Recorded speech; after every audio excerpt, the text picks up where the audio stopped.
Chapter 1. The Scarcity Illusion. In 1975, psychologists Warchel, Lee, and Adewole conducted a study that would change how we understand desire forever. They placed 10 cookies in one jar and 2 cookies in another. Same cookies, same brand, same everything. But participants were willing to pay nearly twice as much for the jar with only 2 cookies left. This is the scarcity principle, and it's the first dark psychology trick you need to understand. Robert Cialdini, the godfather of influence psychology, identified scarcity as one of the 6 universal principles of persuasion. When we perceive that something is limited, time, resources, opportunity, our brains shift into a different mode of operation. We stop thinking rationally. We start reacting emotionally. But here's where it gets interesting for wealth building. The wealthy don't just respond to scarcity, they manufacture it. Think about it.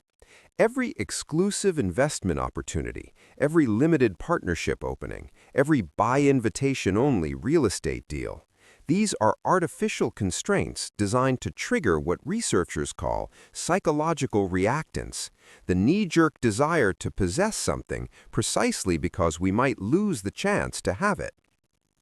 In 2012, researchers at Harvard, Princeton, and the University of Chicago published a groundbreaking study in the journal Science. They found that poverty isn't just a lack of resources, it's a condition that literally reduces cognitive bandwidth. When people experience scarcity, their ability to think long-term, plan strategically, and make optimal decisions shrinks dramatically. The researchers called this tunnel vision. When you're worried about making rent, you can't focus on building wealth. Your brain is hijacked by immediate survival. But the wealthy understand this mechanism in reverse. They know that if they can induce a scarcity mindset in others, clients, competitors, partners, they can control decision-making. They create artificial urgency. This deal expires at midnight. Only 3 spots left. The market's moving fast. Here's how to use this ethically and powerfully. First, understand that true scarcity isn't about lying, it's about framing. If you genuinely have limited time, limited capacity, or limited resources, communicate that clearly. But more importantly, position yourself as the solution to someone else's scarcity. The wealthy become gatekeepers. They control access to things people desperately want: capital, connections, expertise, exclusive deals. They don't chase opportunities, they create bottlenecks that others must flow through. Second, recognize when others are using scarcity against you. That once-in-a-lifetime opportunity that expires in 24 hours, that's not business, that's psychological warfare. The wealthy pause. They recognize the trigger, and they make decisions on their own timeline, not someone else's. The neuroscience backs this up. Studies using ERP, event-related potential measurements, show that scarcity literally changes how our brains process information. When in a scarcity mindset, people show reduced empathy, increased stress responses, and impaired decision-making. The wealthy protect themselves from this neurological hijacking by maintaining what psychologists call an abundance buffer. Cash reserves, time flexibility, and psychological distance from immediate needs. This buffer isn't just financial, it's neurological armor. Your first dark psychology trick: master scarcity. Create it for others, eliminate it for yourself. Chapter 2. The Reciprocity Trap. In 1974, sociologist Philip Kuhns conducted an experiment that seems almost cruel in its simplicity. He sent Christmas cards to complete strangers, hundreds of them. No explanation, no prior relationship, just cards. The result? The vast majority of recipients sent cards back. This is the reciprocity principle, and it's hardwired deeper than almost any other human instinct. Cialdini identified it as the first and most powerful of his 6 principles of persuasion.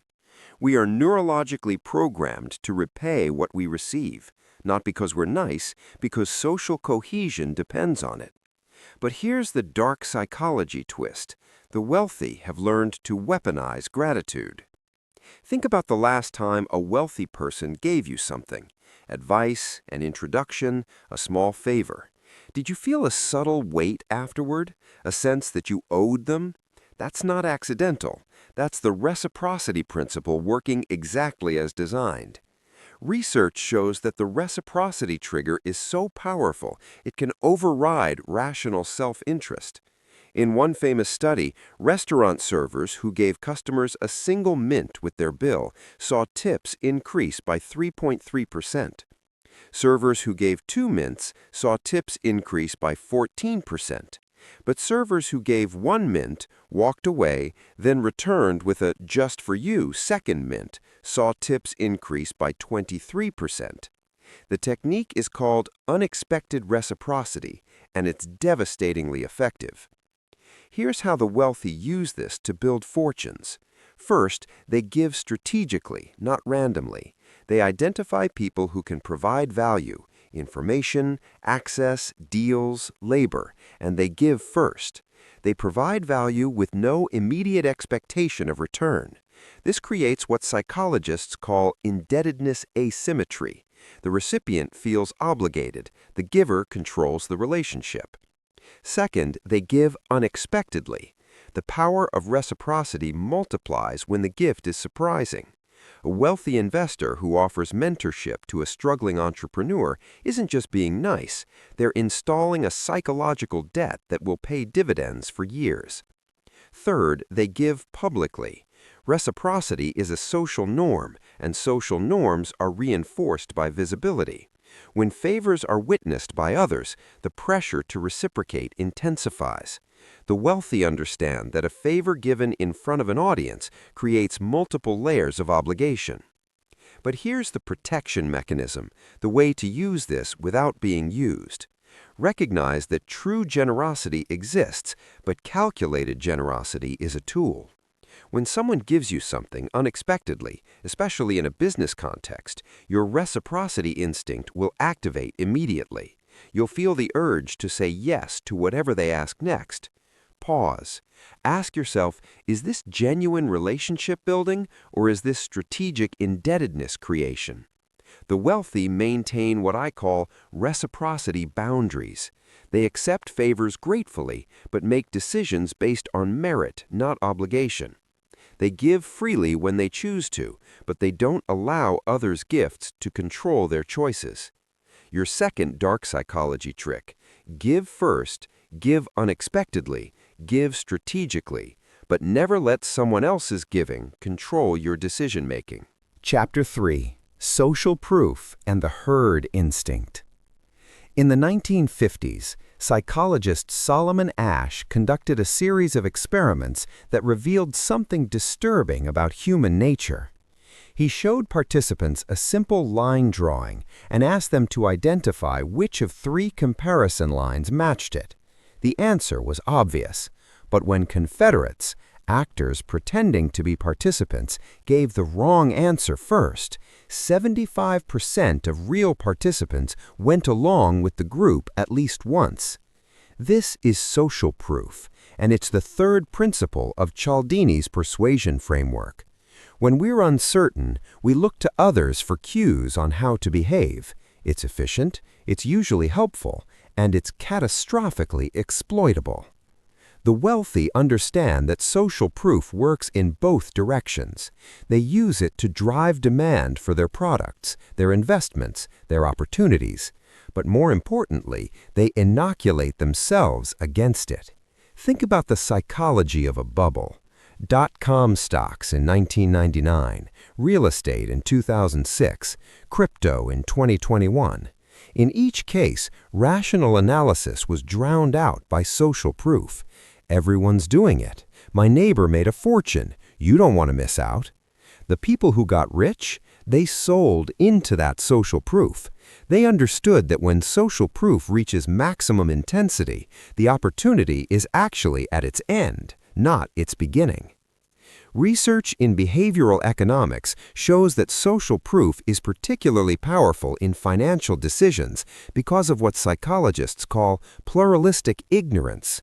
We assume that others know more than we do. When we see sophisticated investors pouring money into something, we assume they have information we lack. Often, they're just responding to the same social cues we are. Here's how the wealthy use social proof to build fortunes. First, they manufacture it. Testimonials, case studies, join thousands of successful investors. This isn't marketing fluff, it's applied psychology. When potential clients see others succeeding, their resistance crumbles. Second, they invert it. While others chase what's popular, they look for what's unpopular but correct. Warren Buffett's famous advice, be fearful when others are greedy and greedy when others are fearful, is essentially a strategy for contrarian social proof exploitation. Third, they control their exposure to it. The wealthy limit their media consumption, carefully curate their social circles, and maintain independent analytical frameworks. They know that social proof is atmospheric. Breathe it in long enough, and it becomes your reality. Your third dark psychology trick? Use social proof to sell, but never let it determine what you buy. Build your own analytical frameworks. When everyone agrees, get suspicious. When no one agrees, get interested. Chapter 4: Authority and the Expertise Illusion. In 1961, Stanley Milgram conducted what might be the most disturbing psychological experiment in history. Participants were instructed to deliver electric shocks to a learner, actually an actor, when they answered questions incorrectly. The shocks weren't real, but the participants didn't know that. Despite hearing screams of pain, 65% of participants continued to deliver shocks simply because a man in a white lab coat told them to. This is authority bias, and it's terrifyingly powerful. Cialdini identified authority as the fourth principle of persuasion. We are neurologically programmed to defer to those we perceive as experts, leaders, or figures of institutional power. This instinct probably evolved for good reasons. Following the knowledgeable hunter or the experienced elder increased survival odds. But in modern financial markets, it's a liability waiting to be exploited. The wealthy understand that authority is constructed, not conferred. They don't wait for degrees or institutions to validate them. They build authority through positioning, association, and strategic visibility. Consider the psychology of the expert investor. What makes someone an expert? Often, it's simply the confidence with which they speak, the platforms they've accessed, or the success they've had, regardless of whether that success was skill or luck. Research shows that we conflate confidence with competence and visibility with expertise. Here's how the wealthy manufacture and leverage authority. First, they borrow it. Association with established experts, institutions, or brands transfers authority by osmosis. The wealthy are meticulous about their networks because they understand that authority is contagious. Second, they display it. The trappings of authority, titles, credentials, publications, media appearances, aren't just vanity, they're psychological triggers. A well-placed article in a financial publication doesn't just spread ideas, it installs the author as an authority figure in readers' minds. Third, they challenge it strategically. True authority figures occasionally challenge bigger authority figures. This creates a perception of independence and courage, qualities that enhance authority rather than diminish it. But here's your defense mechanism. Ask 3 questions whenever you encounter financial authority. Do they have actual expertise in this specific domain? Do they have skin in the game? Are their interests aligned with mine? And most importantly, would they still be right if they weren't confident? The wealthy maintain what I call authority skepticism. They respect genuine expertise, but recognize that confidence is cheap and credentials can be purchased. They build their own authority carefully, but they never outsource their thinking to someone else's. Your fourth dark psychology trick: build authority through demonstrated competence, not claimed expertise, and never make financial decisions based solely on who is recommending something.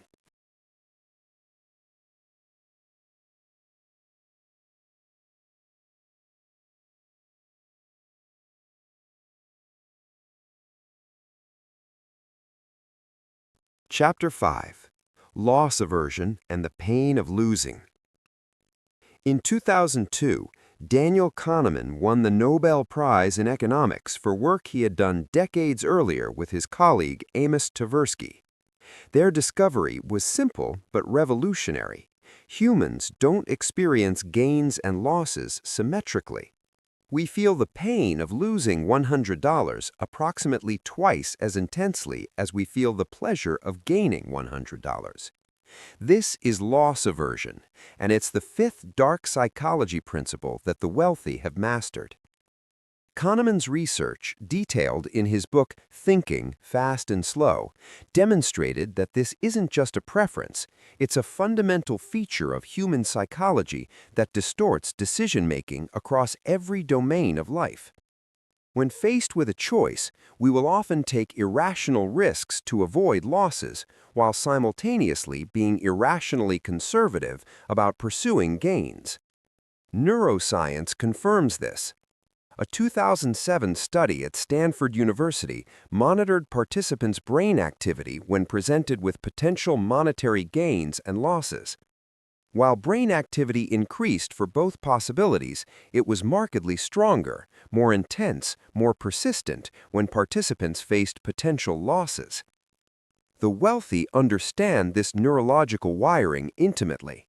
They know that most people will overpay to avoid losing something they already have, while underinvesting to gain something new. This creates exploitable asymmetries everywhere. Here's how loss aversion drives wealth creation. First, the wealthy sell protection.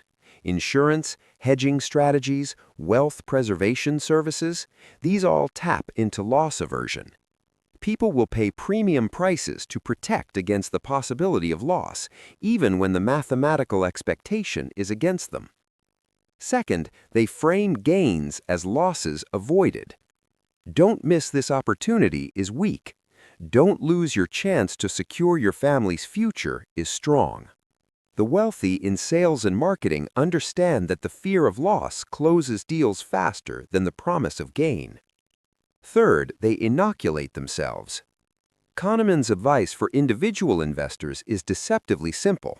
Stop checking your investments so frequently. The more often you look, the more often you'll see losses, and the more loss aversion will drive bad decisions. The wealthy take a long-term view not just because it's smart, but because it bypasses their own neurological wiring. But there's a darker application. The wealthy sometimes induce loss aversion in others to force suboptimal decisions. "If you don't act now, you'll lose this price forever. Your competitors are already doing this. Imagine what you'll lose by waiting." These aren't just sales tactics, they're neurological triggers designed to bypass rational analysis. Your fifth dark psychology trick: frame your offers in terms of what your customer will lose by not acting. Protect yourself from loss aversion by taking the long view and checking your portfolio rarely. Kahneman suggests quarterly is enough. And recognize when others are using your fear of loss against you. Chapter 6: Commitment, Consistency, and the Foot in the Door.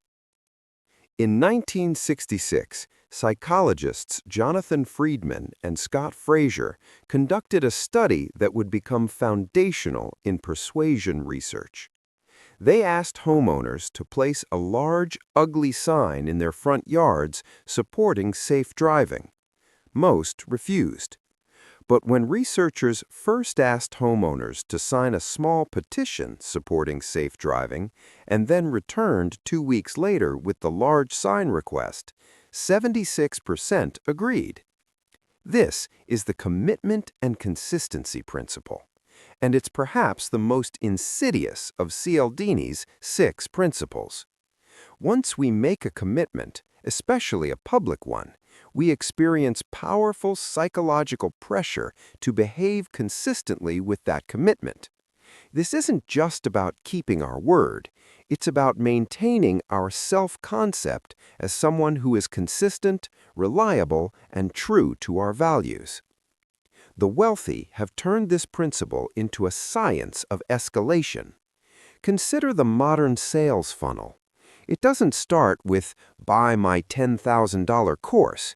It starts with, "Enter your email for a free checklist." Then, "Download this free guide." Then, "Join this free webinar." Each micro-commitment makes the next larger commitment more likely. By the time the $10,000 offer appears, the psychological pressure for consistency is immense. Research shows that written commitments are more powerful than verbal ones. Public commitments are more powerful than private ones, and commitments made with effort or sacrifice are the most powerful of all. Here's how the wealthy use commitment and consistency to build fortunes. First, they get small yeses first. Every major deal starts with minor agreements. Does this make sense so far? Would you agree that security is important? These aren't rhetorical questions, they're commitment installations. Second, they make commitments public. When someone agrees to something publicly, at a meeting, in an email, on a call, the pressure to remain consistent increases exponentially. The wealthy document everything, not just for legal protection, but for psychological leverage. Third, they leverage sunk costs. Once someone has invested time, money, or reputation in a project or relationship, the commitment and consistency principle makes it psychologically painful to abandon, even when rational analysis says they should. The wealthy understand that getting someone to invest something, anything, creates a bond stronger than rational evaluation.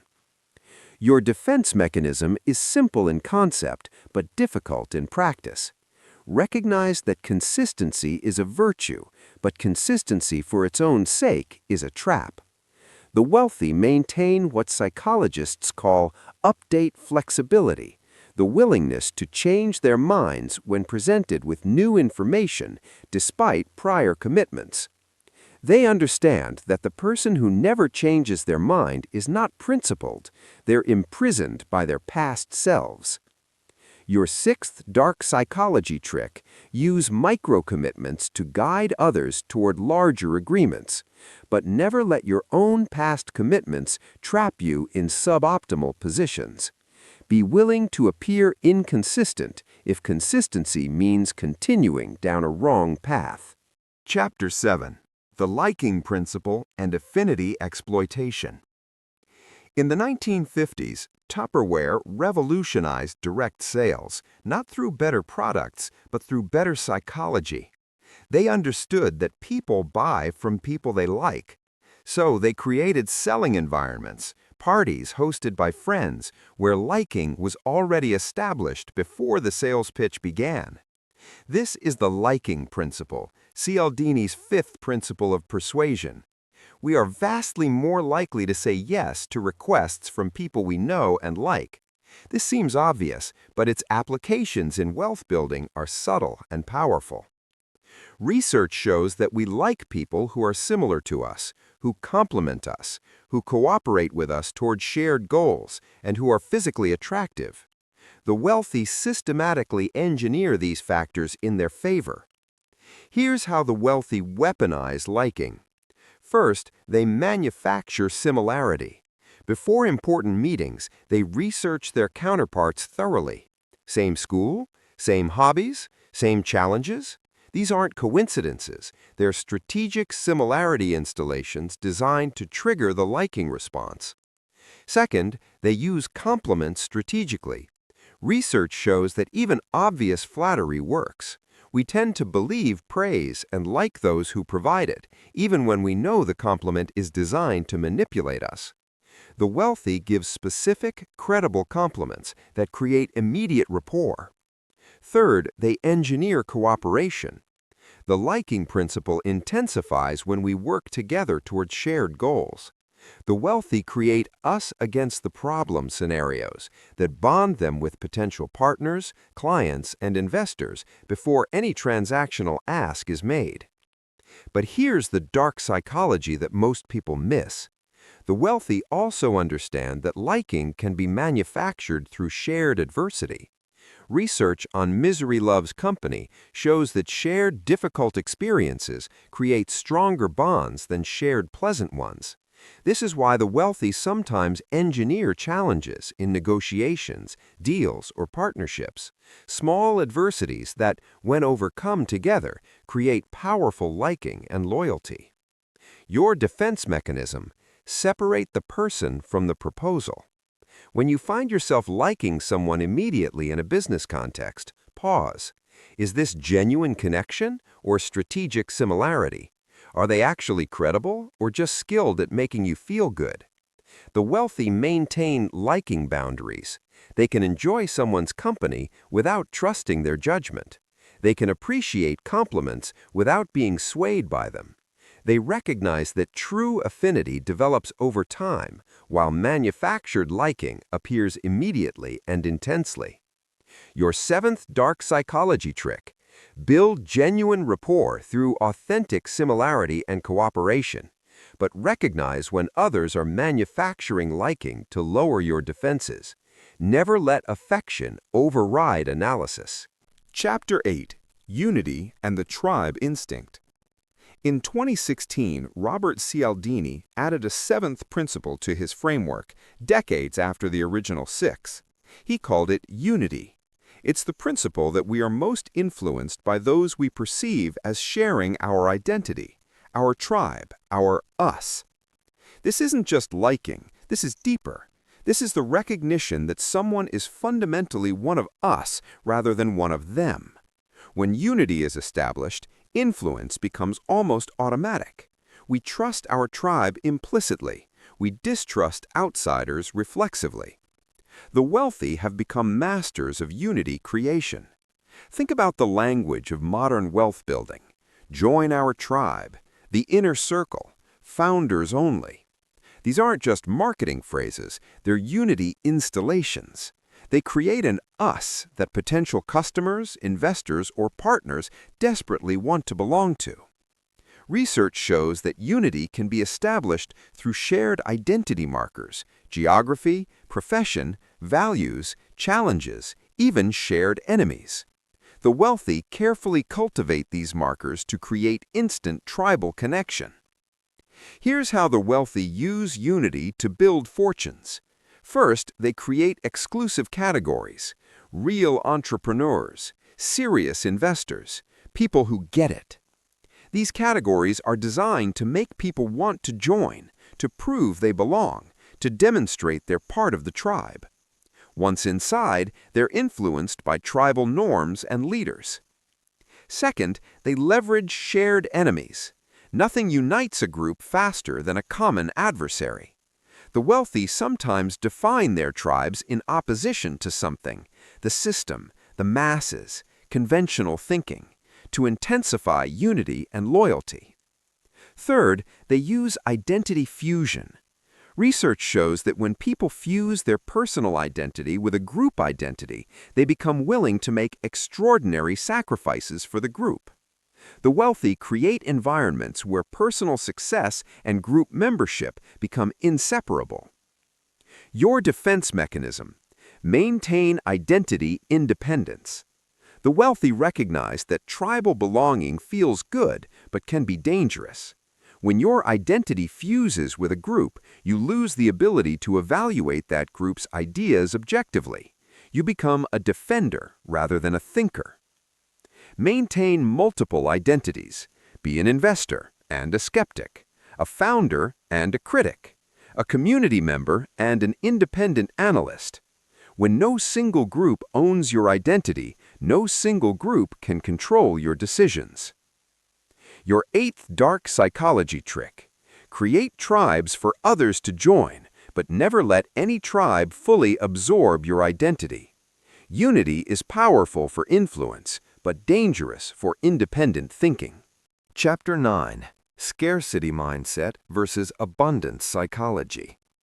We've discussed scarcity as a principle of persuasion, but there's a deeper, darker psychology at work, the scarcity mindset itself.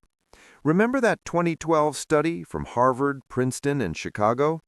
The researchers found that poverty isn't just a condition, it's a cognitive state that literally reduces mental bandwidth. When people experience scarcity of money, time, or resources, their IQ effectively drops. Their ability to think long-term, plan strategically, and make optimal decisions shrinks dramatically.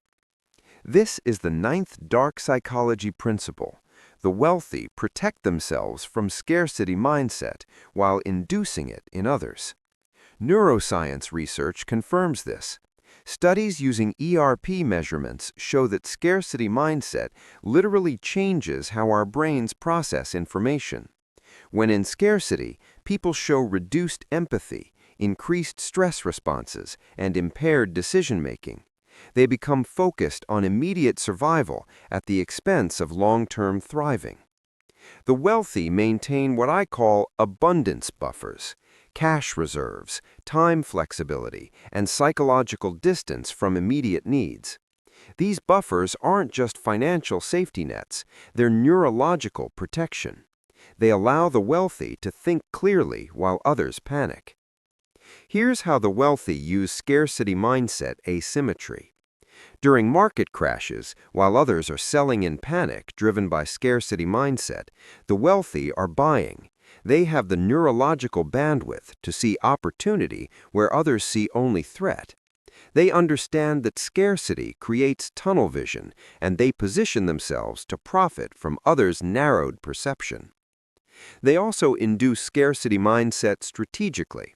Urgency creation, deadline pressure, competitive framing, these are techniques designed to trigger scarcity mindset in others, reducing their decision-making capacity and increasing their susceptibility to influence. Your defense mechanism? Build your own abundance buffer. This isn't just about having money in the bank, though that's part of it.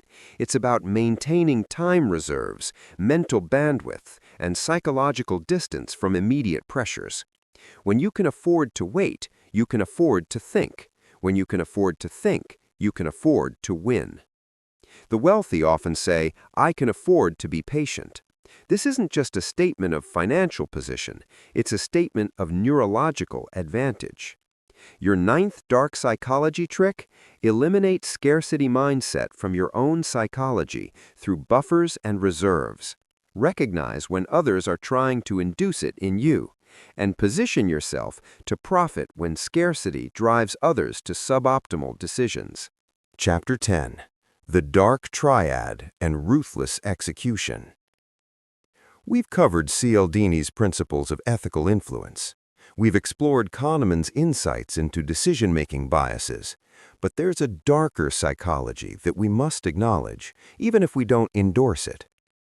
Psychologists have identified what they call the dark triad, 3 personality traits that exist in the normal population, but in high concentrations predict manipulation, exploitation, and ruthless self-interest: narcissism, Machiavellianism, and psychopathy. Research on dark psychology, the study of how people use psychological principles to manipulate and control others, shows that these traits are disproportionately represented among the extremely wealthy. Not because wealth corrupts necessarily, but because these traits can be effective for wealth accumulation. Consider the tactics associated with dark psychology: manipulation, paltering, telling technical truths while concealing important information, gaslighting, making others doubt their perceptions, and strategic deception. These are not rare in high-stakes financial environments. They're common, they're effective, and they're usually legal. The wealthy who employ dark psychology understand something crucial. Most people are constrained by empathy, by guilt, by the need to be liked. Those who can temporarily suspend these constraints, who can make decisions purely based on expected value, without emotional interference, gain a significant advantage. Here's how this manifests in wealth building. First, strategic deception. Not lying, that's illegal and risky, but paltering, selective disclosure, and strategic ambiguity. The wealthy become masters of saying things that are technically true but misleading, or of remaining silent when speech would be costly. Second, emotional exploitation. Understanding others' psychological vulnerabilities, loss aversion, need for approval, fear of scarcity, and using that knowledge to extract concessions. This isn't persuasion, it's predation. Third, guilt inoculation. The wealthy who use dark psychology effectively have learned to suppress the guilt and empathy that would constrain normal people. They can make decisions that harm others without the psychological costs that would paralyze most of us. I want to be very clear here. I'm not advocating for the adoption of dark triad traits. Research shows that while these traits can drive short-term success, they usually lead to long-term failure, broken relationships, legal consequences, and eventual collapse. But you must understand that these traits exist. You must recognize when others are using dark psychology against you, and you must make a conscious choice about where you draw your own ethical lines. Your 10th dark psychology trick. Recognize dark psychology in others. Build defenses against manipulation, and decide consciously what tools you will and won't use in your own wealth-building journey.